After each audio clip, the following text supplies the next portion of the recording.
Prince Andrew is living on the outskirts of British high society after a series of scandals after his friendship with Jeffrey Epstein was made public. According to a source, Andrew barely goes out and is not that welcome anywhere.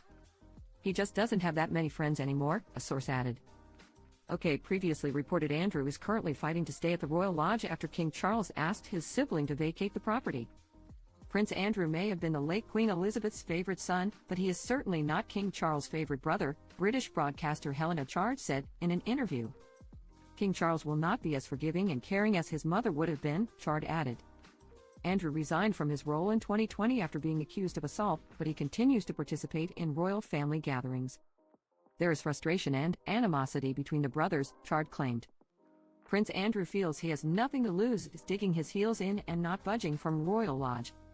Whereas King Charles just wants the Andrew problem gone for the sake of the royal family, she explained, as the disgraced figure brought negative attention to the Windsors. He wishes he would see sense. The fact that Andrew lives in the huge Royal Lodge, when his reputation is at an all-time low, not a good look. Andrew lives in the Royal Lodge with his ex-wife, Sarah Ferguson, but Charles is slowly taking luxury items out of the property. The Royal Collection, which owns quite a lot of the treasures inside there, may say, well, we can't be confident that this place is safe anymore, and they'll start taking the paintings and some of the furniture away, biographer Robert Hardman said on the Palace Confidential podcast. The king is very conscious that Royal Lodge is not entirely in his gift, he continued. It's a Crown Estate property and the Crown Estate ultimately answers to the government. Before Andrew moved into the Royal Lodge in 2004, the estate was in the Queen Mother's hands.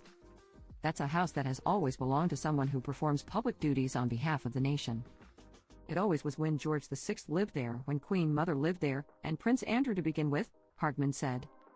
Charles, who is building his slimmed-down monarchy, is attempting to minimize the privileges extended to non-working members of the royal family. He was performing public duties and therefore there was an obligation by the state to look after that property, to make sure it was secure. Now Andrew has got no public life, no prospect of a public life, and I think that does bring into question what he's still doing in a place that was a home for many years of a sovereign, Hardman explained. Sources spoke to GB News.